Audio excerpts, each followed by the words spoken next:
सबसे पहले बात करते हैं सनसनीखेज खबर की। गोरखपुर में मानव तस्करी का सनसनीखेज मामला आज सामने आया, जहां पुलिस ने बच्चों की तस्करी करने वाले 9 आरोपियों को गिरफ्तार करने में कामयाबी हासिल की है। पुलिस ने छापा मारकर 2 टूरिस्ट बसों से 20 बच्चों को बरामद किया, जिसमें से 19 बच्चे नाबालिग हैं, जिन्हें बिहार के अररिया से गोरखपुर के रास्ते दिल्ली ले जाया जा रहा था। हम इस वक्त आपको बच्चों की तस्करी करने वाले सभी 9 आरोपियों की तस्वीर आपकी स्क्रीन पर दिखा रहे हैं। ये बचपन के दुश्मन हैं। फिलहाल ये सलाखों के पीछे हैं। मामला 16 अगस्त यानी कि 2 दिन पहले का है, जब बच्चों को दिल्ली ले जाने की सूचना मिली थी। ये बचपन के दुश्मन आपकी स्क्रीन पर आप देख रहे हैं। बकायदा हम बता रहे हैं, तस्कर 1 2 3 4 5 6 7 8 9। सूचना मिलने के बाद चेकिंग की गई, जिसके बाद खुराबार इलाके के 4 लेन हाईवे पर चेकिंग के दौरान 2 टूरिस्ट बसों से एक बालिग समेत कुल 20 बच्चों की बरामदगी की गई थी। एसपी क्राइम ने इस पूरी घटना के बारे में बताया कि बरामद बच्चों को सीडब्ल्यूसी गोरखपुर की एक टीम लेकर वापस बिहार जाएगी और परिजनों को बच्चों को सौंपेगी। फिलहाल गैंग का पर्दाफाश होने के बाद पकड़े गए सभी आरोपियों को जेल भेज दिया गया है, जिनकी तस्वीर आपकी स्क्रीन पर आप देख रहे हैं।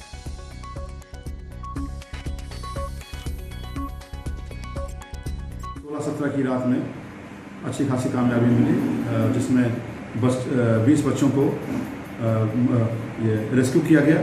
उन 20 बच्चों में 19 बच्चे 18 साल से कम है, उनकी औसत आयु 13-14 वर्ष की है। एक लड़का, एक बच्चा, उसकी उम्र कुछ 18 साल से हल्का से ज़्यादा, कुछ 18-19 के बीच की है, जो तकनीकी तौर से बात सामने आई है। इसकी पुष्टि और अभिलेखों से जानकारी हो पाएगी। फिलहाल 20 बच्चों को रेस्क्यू किया गया है और उनको ले जाने वाले 9 लोग थे, जो बिहार के ही जनपद अररिया के आसपास के गाँव के ही थे। तो उनको हिरासत में लेकर के उनके विरुद्ध विधिक कार्रवाई की गई है। खबर फिरोजाबाद से है, जहां पर मौसेरे भाई ने दुकान पर बैठे अपने भाई को जिंदा जलाने की कोशिश की। गहनों को साफ करने वाले केमिकल को उस पर डालकर आग लगा दी। 80% भाई झुलस गया है। गंभीर हालत में उसको अस्पताल में भर्ती कराया गया है। उसकी हालत नाजुक बनी हुई है। पुलिस की टीमें आरोपी की तलाश में जुटी हुई हैं।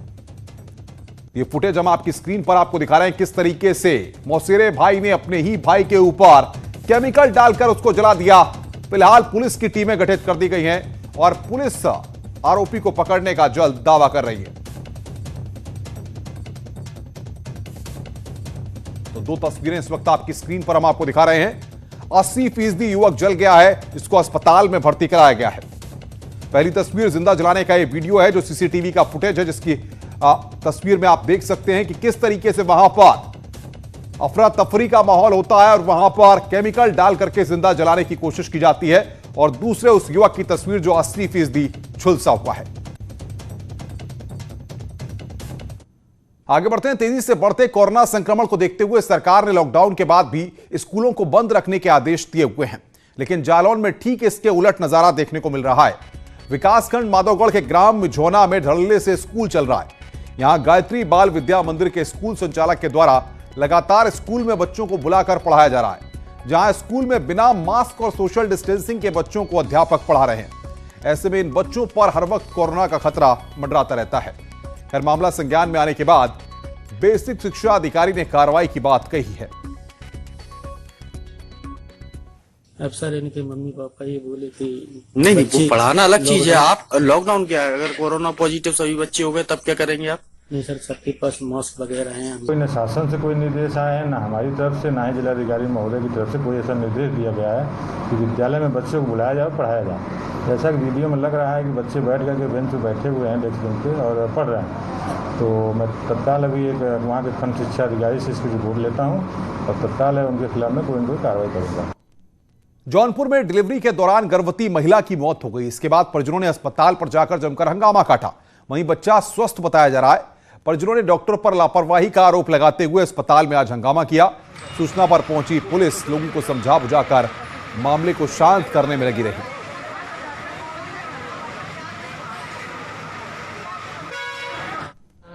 अस्पताल द्वारा लापरवाही बरती गई है।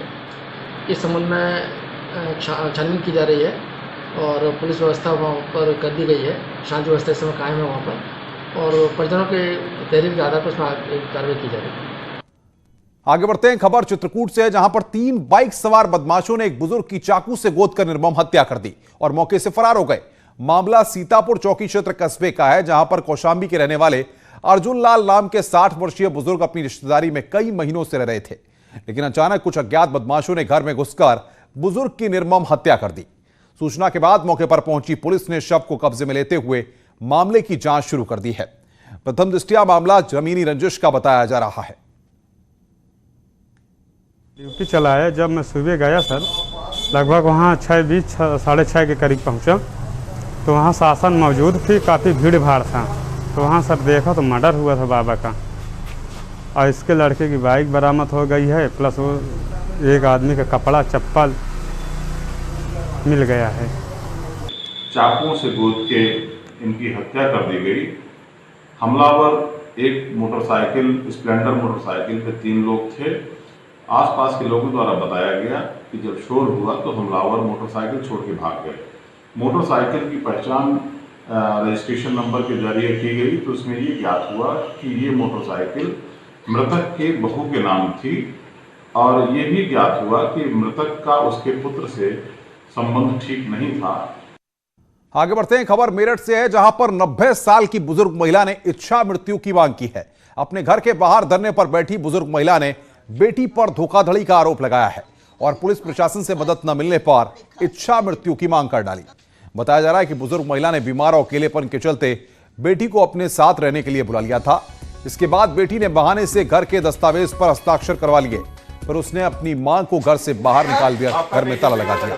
अपने मकान में वापस रहने के लिए वो चली गई। तब से बुजुर्ग महिला पुलिस थाने से लेकर अधिकारियों तक अपने मकान के लिए चक्कर लगा रही है। मेरे को इसने घर से निकाल दिया, मैं रखना नहीं चाहती। मेरे बच्चे मेरे पास आ गए हैं, मैं बच्चों के साथ रहना चाहती हूँ, मैं तुझे रखना नहीं चाहती। कौन कौन नहीं रखना चाहता? लड़की बोली, मैं 11 साल से पास रही हूँ, मैंने इसकी मदद करने के लिए, इसके बच्चों की पालना के लिए सारी पेंशन इसे अदा करती रही हूँ। खबर सुल्तानपुर से, जहां पर बाइक सवार 3 बदमाशों ने असलहे के बल पर एक प्राइवेट कंपनी के मैनेजर से 3.5 लाख रुपए की लूट की वारदात को अंजाम दिया। वारदात को उस वक्त अंजाम दिया गया जब कंपनी का मैनेजर रुपयों से भरा बैग लेकर बैंक में पैसे जमा करने के लिए जा रहा था। दिन दहाड़े हुई लूट से शहर में हड़कंप मच गया है। पुलिस अधिकारियों ने मौके पर पहुंचकर छानबीन शुरू कर दी है। मामला कोतवाली नगर के पयागीपुर स्थित गणपत सहाय डिग्री कॉलेज के पास का है। मेरे साथ लूट हो गई है। मैं अपने ऑफिस से कैश 367 लेके निकला था बैंक ऑफ इंडिया जमा करने के लिए। मेरा ऑफिस जोगी भी रनून होटल के पास है, और मैं जैसे ही गणपत साहब पीजी डिग्री कॉलेज के बंद वाले गेट पे पहुंचा, टंकी के आगे, वैसे ही एक बाइक सवार 3 आदमी उस पे थे। उन्होंने कट्टा लगाकर हम लोगों से वो बैग छीन लिया। वो अपने स्थानीय कार्यालय से कैश लेके जा रहे थे, उनके द्वारा ऐसा बताया जा रहा है बैंक में डिपॉजिट करने के लिए। तो रास्ते में कुछ लोगों के द्वारा ओवरटेक करके उनसे पैसा छीन लिया गया, ऐसा बताया जा रहा है। आसपास के लोगों से भी तस्दीक किया जा रहा है और घटना के संदर्भ में विस्तृत जांच प्रचलित है। शीघ्र ही इसमें कार्रवाई की जाएगी। सर, कितना अमाउंट बता रहे हैं? अभी इनके द्वारा जो अमाउंट बताया जा रहा है वो 3,67,000 बताया जा रहा है। मंडलायुक्त विजय विश्वास पंत आजमगढ़ वाराणसी मार्ग पर सड़कों की हालत का जायजा लेने के लिए पहुंचे। इस दौरान मंडलायुक्त के सामने ही पीडब्ल्यूडी और एनएचएआई ने अपनी सड़कें न होने का दावा किया। लापरवाही देखने के बाद मंडलायुक्त ने बैठक कर निर्धारित करने का आदेश दिया है कि अगर सड़क के कारण कोई दुर्घटना होती है तो संबंधित के खिलाफ गैर इरादतन हत्या का मुकदमा दर्ज किया जाएगा। बता दें कि आजमगढ़ से वाराणसी जाने वाली सड़क पर गड्ढों की भरमार है, जिससे आए दिन हादसे होते हैं। सड़क की जर्जर हालत को देखते हुए जब मंडलायुक्त ने पीडब्ल्यूडी और एनएचएआई के अधिकारियों से जवाब मांगा तो उन्होंने एक दूसरे पर आरोप लगाने शुरू कर दिए।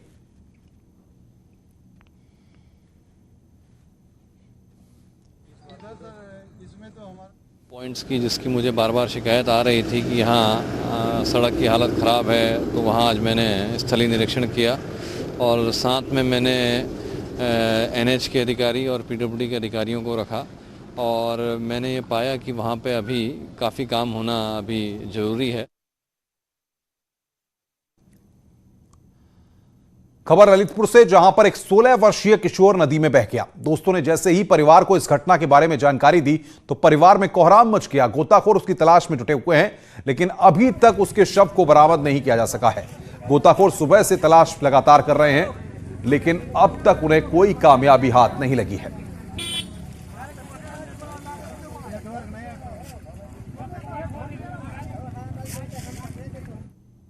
और अब बात करते हैं संभल से बड़ी खबर की। 2 लोगों के अपहरण से वहां पर आज सनसनी फैल गई। देर रात हथियारों से लैस बदमाश एक किसान के घर में घुसते हैं और किसान और उसकी बेटी को अगवा कर ले गए। दोनों की तलाशी के लिए पुलिस की कॉम्बिंग लगातार जारी है, लेकिन अधिकारी पूरी घटना पर कुछ भी बोलने को तैयार नहीं है। करीब 15 घंटे के बाद भी पुलिस के हाथ अब तक खाली हैं।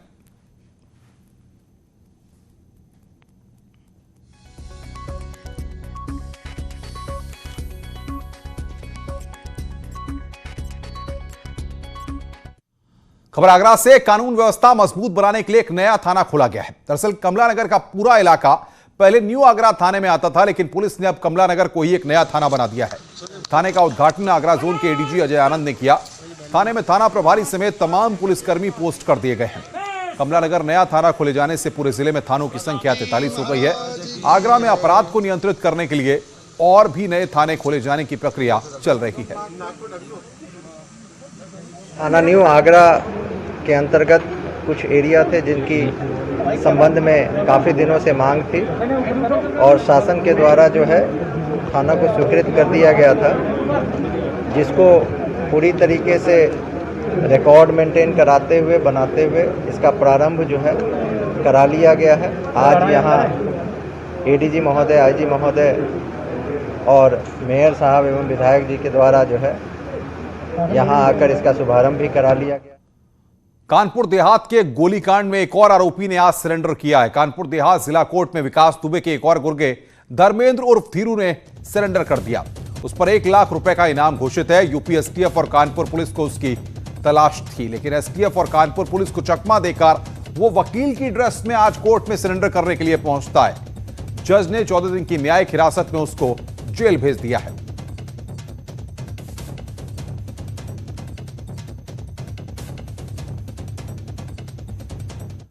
खबर दमदार में खबरें और भी हैं, फिलहाल ब्रेक के लिए।